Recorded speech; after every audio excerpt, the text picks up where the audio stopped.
Freedom isn't free. America's 2023 defense budget hit a record-breaking $816.7 billion. But what exactly does all that money go into?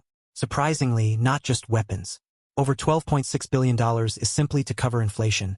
It doesn't buy any new tech, just adjusts for rising costs. Another $3.8 billion goes toward labor inflation for military construction, and $2.5 billion for rising fuel costs. But recruiting soldiers is a challenge too. The U.S. military now offers up to $50,000 in sign-on bonuses and another $40,000 for key skills, like fluency in Arabic, Chinese, or expertise in cyber, missile ops, or psychological warfare. Yes, speaking a foreign language can pay off big in defense.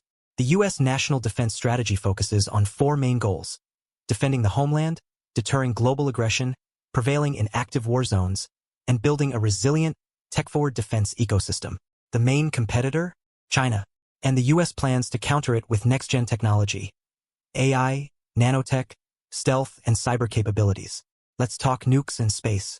$3.6 billion goes to the LGM-35A Sentinel, replacing the aging Minuteman III ICBM. Another $1 billion is for new long-range standoff cruise missiles.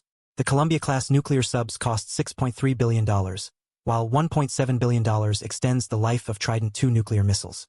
The upcoming B-21 stealth bomber? $5 billion. And yes, even the F-35 fighter is getting a $20 million nuclear weapons certification upgrade.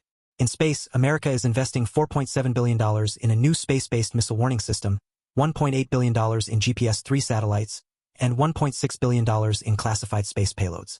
Classified? Possibly alien-related? We'll never know. Now, air power, $11 billion funds F-35 upgrades, $2.8 billion buys 24 new F-15EX jets, and $1.7 billion supports the development of the next-gen 6th-generation fighter under the NGAD program. Refueling tankers, KC-46A, take $2.9 billion, while transport helicopters, CH-53KS, add another $2.3 billion. 5 new E-2D radar aircraft cost $1.3 billion. Drone power? Over $3 billion is spent on Triton, Stingray, and Reaper drones. Special operations drones alone get $200 million.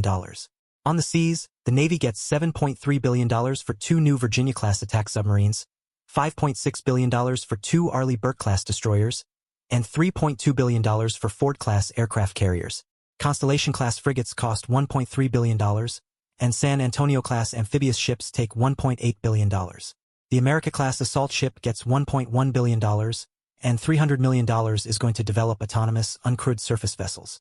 Now to firepower. A total of $6.1 billion is spent on missile procurement.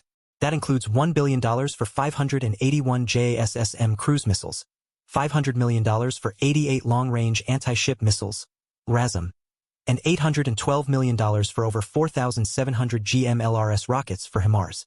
The Army is getting $1.8 billion in precision strike missiles, and the Patriot missile system receives over $1 billion. The Pacific Command, INDOPACOM, sees $2.3 billion in support. $1.2 billion of that is specifically to harden military bases near China. The European Command gets $4.2 billion, and Ukraine receives $300 million in initial military aid. America's global military presence is also pricey. $27.3 billion funds CENTCOM operations in the Middle East, down from $34.3 billion the year before. $5.6 billion goes toward combat and troop deployment costs. $16.9 billion ensures in-theater support for operations, and $1.93 billion is earmarked for training allies and regional security. Even border security for Middle Eastern allies gets $520 million. The military isn't just about bombs and guns. It's about culture and resilience. $1.7 billion is dedicated to defense innovation. Another $500 million fights extremism and sexual assault within the ranks. Military healthcare takes $55 billion, and family programs and morale-boosting initiatives receive $9.2 billion. So the next time you hear that America spends nearly $1 trillion on defense, remember, it's not just about weapons. It's about strategy, technology, alliances, and staying ready for any fight, anywhere. Because in today's world, power isn't just measured in bombs. It's measured in preparation. Hope you liked the video. If then don't forget to hit the subscribe button and also keep a like in the video.